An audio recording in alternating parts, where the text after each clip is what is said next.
Hello all, welcome to this session. So in the last class, we have discussed something about integration testing. In the integration testing, we have checked it, we have analyzed that three different categories are there in order to perform the integration testing. One is based on your functional decomposition, that is based on the requirements. Second one is call graph approach. The third approach is um, your path selection approach or path based integration technique. So we'll see one by one. So in the last class, as we have discussed already, functional dependencies, that is coming under the four different flavors. One is called as top down approach, another one is called as bottom up approach, next one is sandwich approach, last approach is big bang approach. So in the top down approach, in functional dependencies, you will be calling one particular member who will be calling the function is always called as will be calling the module or procedure is always called as driver, and who is going to act for that particular calling is nothing but stubs. So based on that, top down or bottom up, from the driver to stub or stub to driver, you are just taking the approach based on the top down and bottom up approach will be considered. Along with that, along with the top down and bottom up approach, sandwich is mixture of both. You are going from top to down as well as bottom up approach also. So both the things will be available over there. Big bang, it is not that you will be having a stub or driver. Anybody can start, anybody can perform the task. So that is what you call as big bang approach. These are all the three approaches that we have. This is a simple thing, right? So the next one is call graph approach. Very important. What is this call graph approach is all about?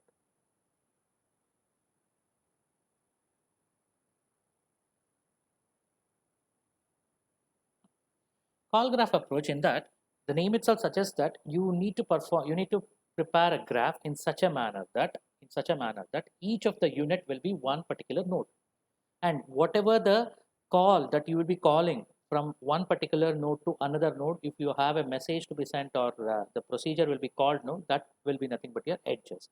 So based on that, you need to define or you need to build a graph. Say for example, drivers and stubs were there, right? So drivers are nothing but your one particular node. Stub is one more node.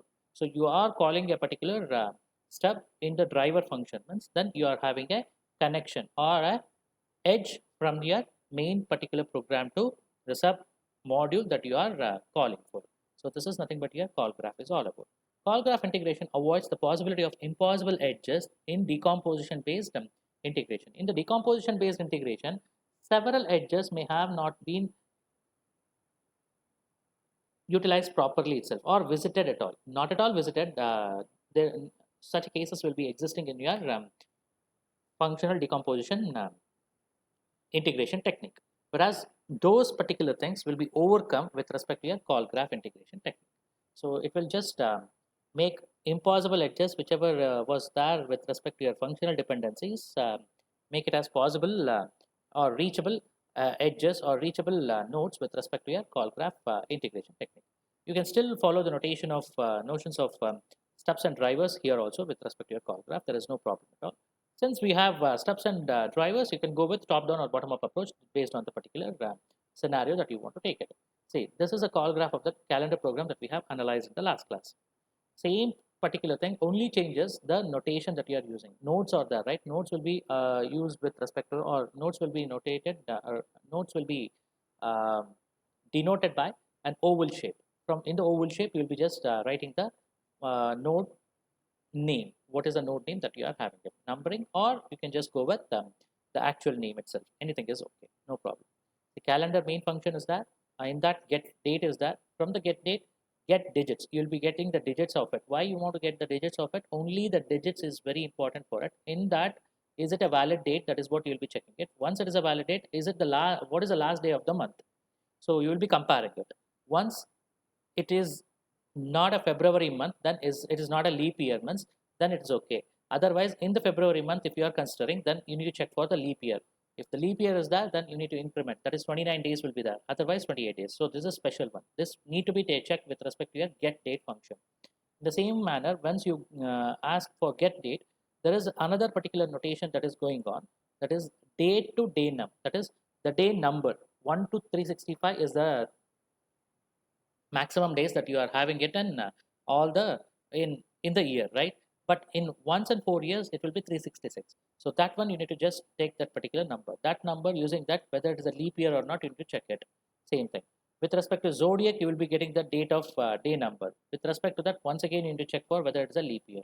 So next date, from that day number to date, the day number will be given next date. With respect to that number, you need to convert it to a date. Once again you need to check for, is it a leap year.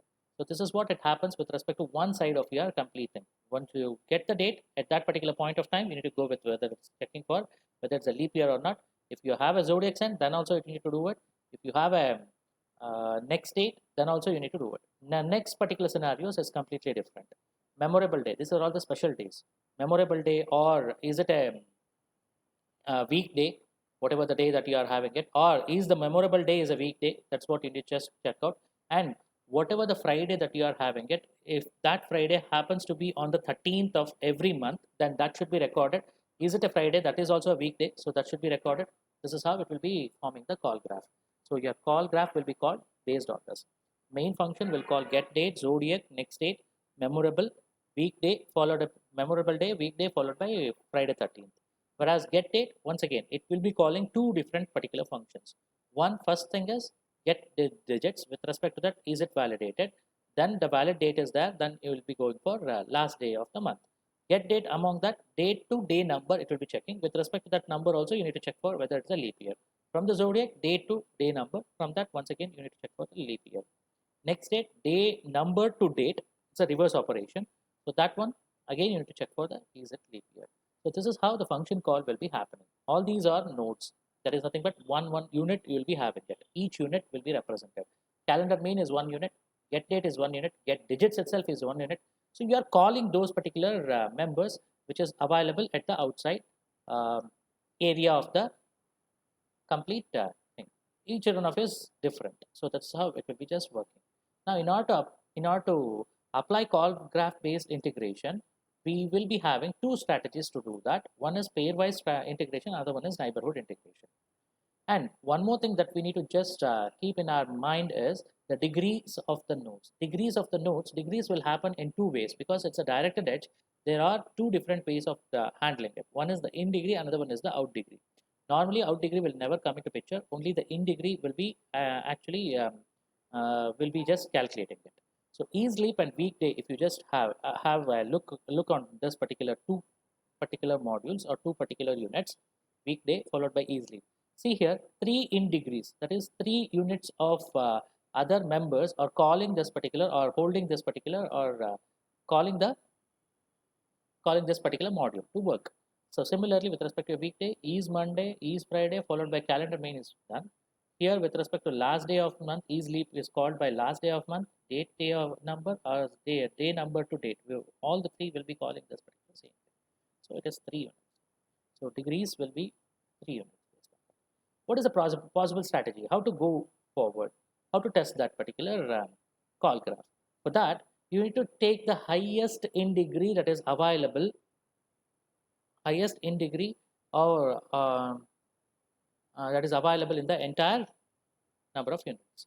Whichever the unit is having highest in degree, then that particular thing should be taken for evaluation or checking purpose.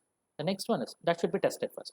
Next one is pay attention to some popular nodes like is memorable day or is it a weekday, then 13th Friday, is it a Friday? So all these are very important, and is leap, all these things are very important. So those particular things you just have a look into it. If those are addressed properly, then everything is working fine. That's what they say.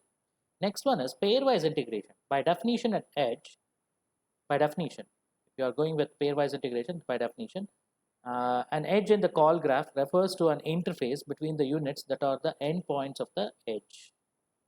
That means if you take this example, see here, is valid date is dependent on is last day of the month. Last day of the month is valid date is dependent. Similarly, you are going with zodiac months, then date to day number is one particular unit. This is one particular pair, will say it. Memorable day is Monday is one particular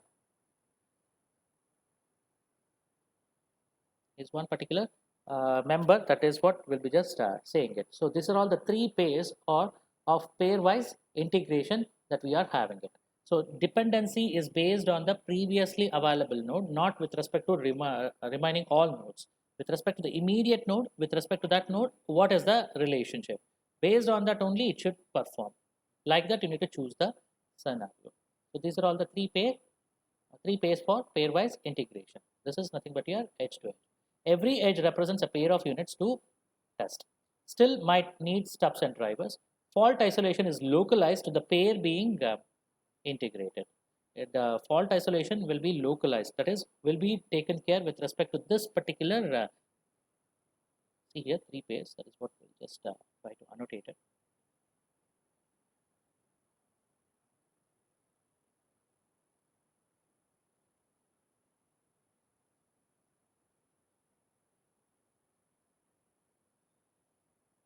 This is one pair,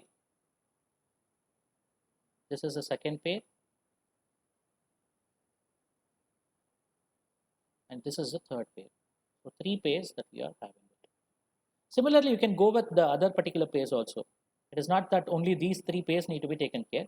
You can just say that these two are one pair, this is another pair, but it should be dependent. So this one I cannot call it as a pair because the reason is uh, this has no importance because weekday is called with respect to your calendar as well as is Friday. So it will be the complete thing will be weekday with respect to calendar month. You can just say with respect to that one particular thing. Is Friday, weekday, one particular thing. Similarly, is Monday with respect to weekday, that is one month.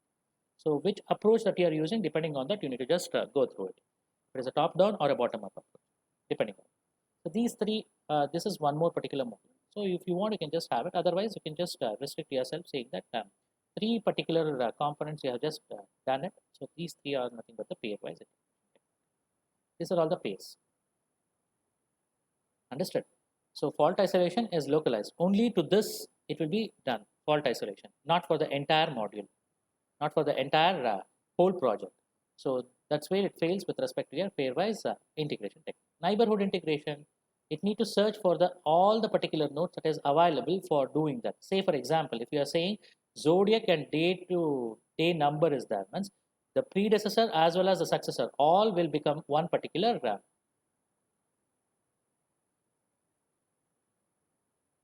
model or the design. See here, very simple.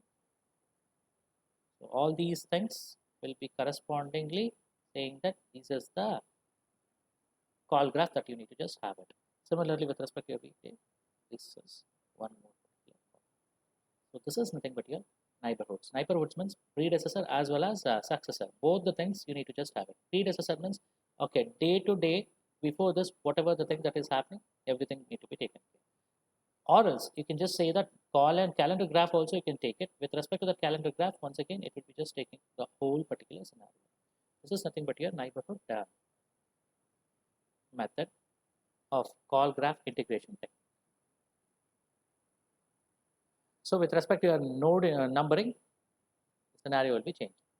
Everything remains same. The only thing is different. So calendar main and all those things, instead of it, one number has been put, depending on that. I have just written this call graph. Depending on that number, node number, you need to just say what is the predecessor, that is, which is the previous node, which is the successor node. With respect to that, it will be working. Say for example, if you are taking calendar main, that is the starting point. So this starting point will be not having any predecessor. Always all are successors. Successors are 2, 3, 4, 5, 6, 7. Just check. Get date. Get date. This is the get date. If you are getting confused, you can just go and check out with respect to it. This is one. I'll just try to annotate this so that it will be easy for you to understand. Same thing. I'm just making the number. This is 1, 2. Zodiac is 3. Your next date is 4. Your memorable day is 5. Weekday is 6. Friday is 7. Similarly, a get digits is 8. Get day to day number is 10, 9. Day number to day date is 10. Is Monday is 11. Is Friday is 12. Is visible date 13, this one is 14, the last one is 15. So this is how the numbering has been given for it. So based on this, we'll be just analyzing. So your get date will always be having the predecessor. Predecessor is calendar month 2, 3, 4, 5, 6, 7. Whatever the nodes is that, everyone will be having the predecessor as 1 itself. That's what 2, 3, 4, 5. But 6 also you will be having 1. 7 is also 1. But in the 6, what happens? See here, predecessor coming from 11 and 12 also. So that's why we need to have 1, 11, 12. But there are no successors for it. See, weekday is not having any successors. That is, no outgoing out degree available with respect to weekday. So that's why all are in degree. So that's why it will be predecessor. In degree is predecessor. Out degree is nothing but your successor. This is how it can just imagine. So get date for this, if you just imagine, 8 and 9 are the successors. 8 and 9 are just zodiac, that is with respect to 9 only is the successor. Whereas next date, that is next date is this one. So with respect to this, only 10 is that. Similarly, memorable day, only 11. Weekday, no one.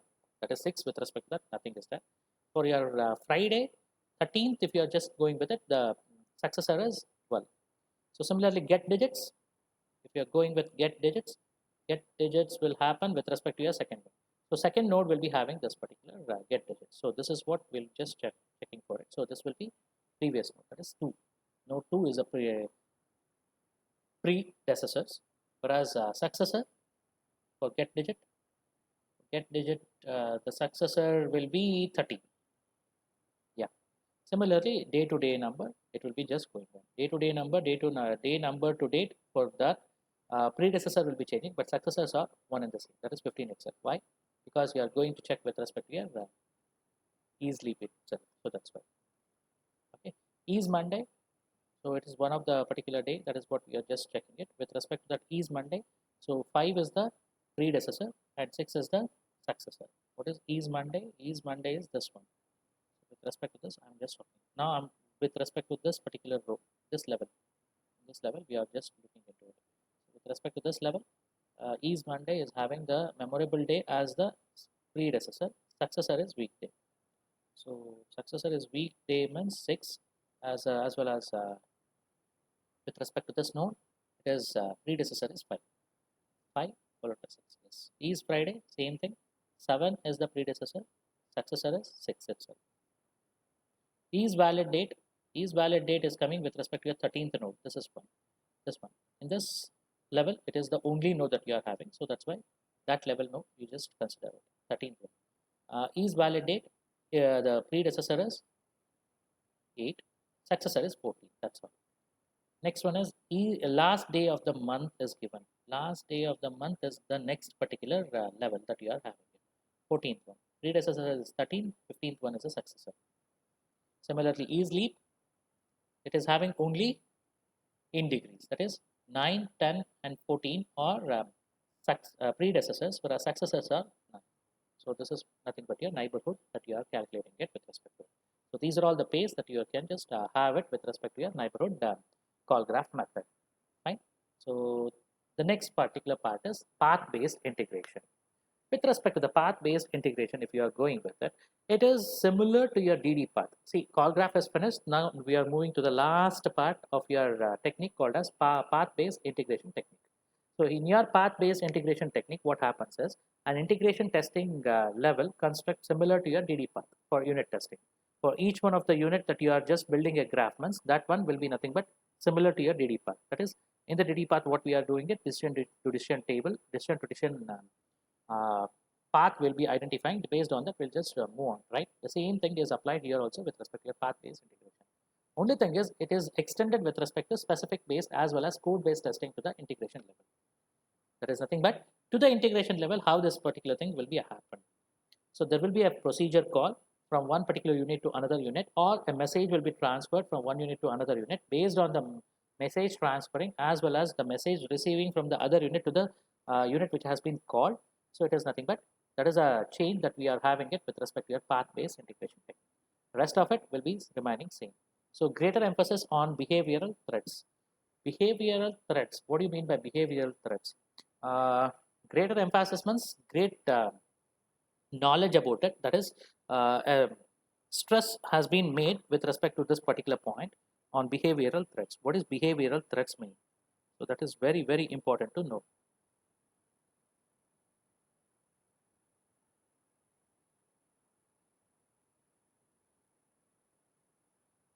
What do you mean by behavioral threats?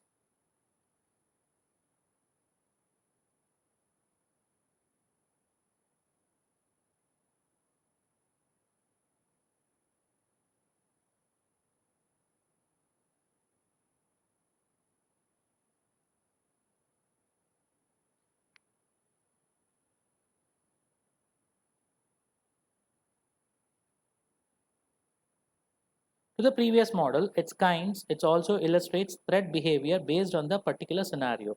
That means whichever the thing that it was behaving with respect to the unit-wise testing, after integration also, if it behaves in the similar manner, then everything is working fine, right? So how it behaves with respect to different threats, if you combine it, if you just make it as a single one particular system, that is very, very important to know. So that plays a vital role here, understanding it.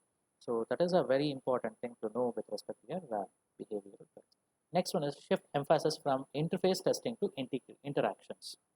That is co-functions. So this particular thing, what it will be doing, it will not check for the own one particular module to module. Instead of it, it will check for the whole unit itself, whole product itself. That's how it will be working with respect to your path-based integration. It will be not with respect to the unit. For n number of units, all units, if you take it as in a single particular thing, how it behaves. That is very, very important to know. Need some new definitions to just know about it. That is sink and source nodes. Which is the sink node, which is a source node. For an unit testing, there is a single module if you are just taking it, where it has been, the in degree is 0, that is the source node. Out degree is 0, that is the sink node. That is what we have just seen it with respect to your program graph with respect to DD, that is decision to decision path, where unit testing is happening.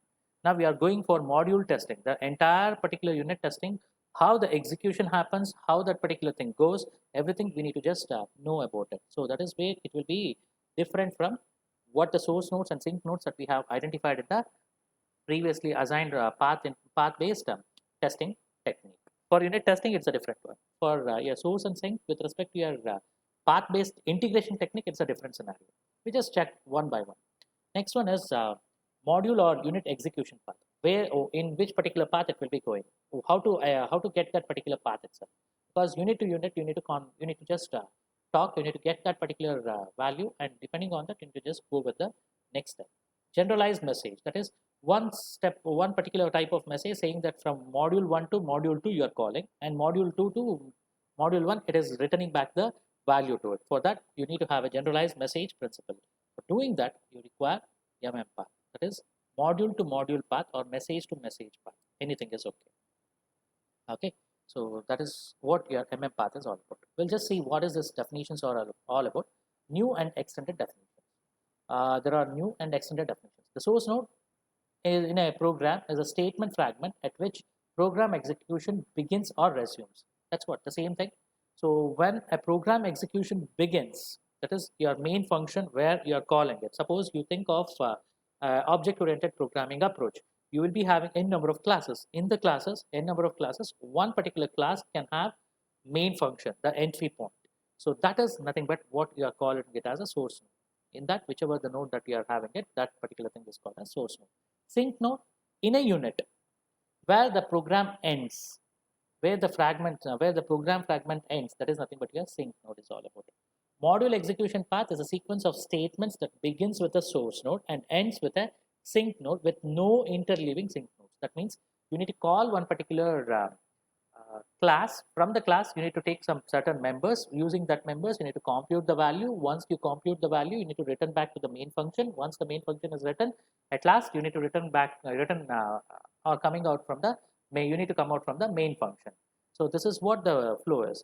You cannot have a sink node in between. That is, whichever the other classes there, you cannot say that is the end of that particular program. You need to return back to the main function only one sync node can have in the entire particular scenario. There cannot be more than one sync nodes available. Then we call it as a module execution path. It is executed properly. Otherwise, if it comes out of sweat complete limits, then there is a problem arising in the entire input that we have given or the product that we have designed is not behaving properly. That's what it is saying. A message is a programming language mechanism by which one unit transfers control to the other unit. That is, I need to call it. So, for example, I have given an example to imagine a object-oriented approach programming concept. So, with respect to that, you will be calling. How you will be calling the different classes? You will be creating an object. Using the object, you will be calling that particular members. So then, the control should be taken from one particular unit to another unit. New followed by a particular constructor name you'll be giving it. That is nothing but your message programming mechanism. And it will be giving you some output. Once you call that particular member, it will be giving you some particular message or the uh, returning back some particular values. That is, you need to, you are transferring your complete unit to that particular unit and acquires a response from the other unit. That is, once the object is created, you will be saying that yes, the object is available. Is null, if you just check it, then it will be giving you the output, right? That's nothing but your messages. So this is a simple example of your MM path definition and example.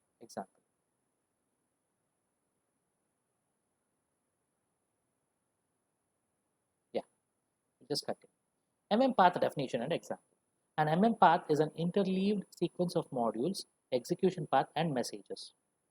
Interleaved sequence of modules followed by execution path and messages.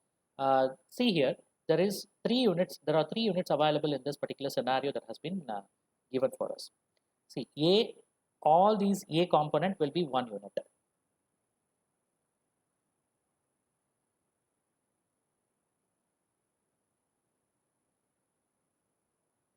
This entire thing is unit A.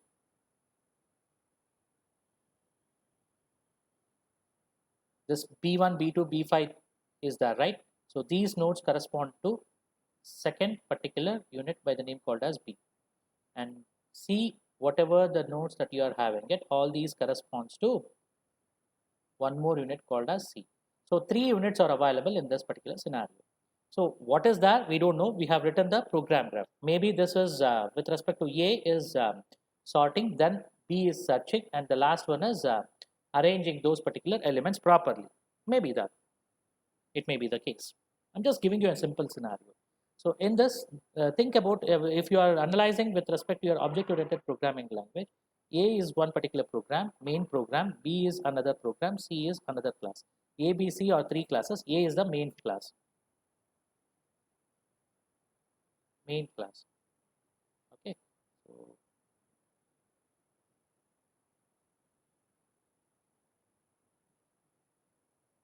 A refers to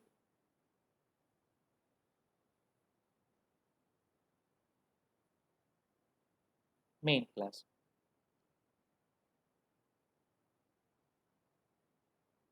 B, a subclass. C is another subclass. Okay, if you're just getting confused, don't worry about it. Think that it is another class where main function is not there. So if you are going to say with respect to your functional dependencies, A is the driver, B and C are stubs. That's all. But it is coming in the hierarchy in this particular manner.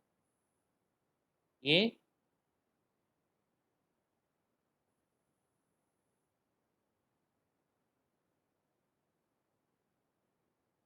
to B, from B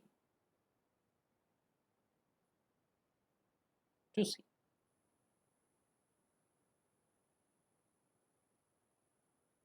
Fine. A, B, C. This is how it will be found. So A to B, B to C. So this is the hierarchy that it is happening. So now in the A unit, A1, A2, A3, A4, the strong lines are nothing but the path that we are having. A1, A2, A3, A4. A4 is a decision to decision path, that is a predicate node. From this, the message it will be calling with respect to your B module. So message 1 will be passed with respect to that. This is the transfer from one particular unit to another unit. So B1, B2, from the B2, it will be transferring the message to control to C unit, that is C1. C1, C2, C4, C5, C6, C8, it will go, and then C9. Once the C9 is received, it will return back one particular message to B2. Once it is coming back to B2, once again it will be flowing at B2 to B3, B3 to B4. It may be occurring n number of times because it's a loop. Once the loop fails, then it will be coming out of that particular B4 to B5. From the B5, the control will be written back to the unit A, the main function. From A6, A7 will be reached, and from A7, A8 will be reached. This is how the path will be designed with. Understanding it? So this is your path design principle. With this, I'll stop here. So rest of it, we'll continue it in the next class. Thank you very much for your patience listening. So we'll continue it in the next class. Rest of it.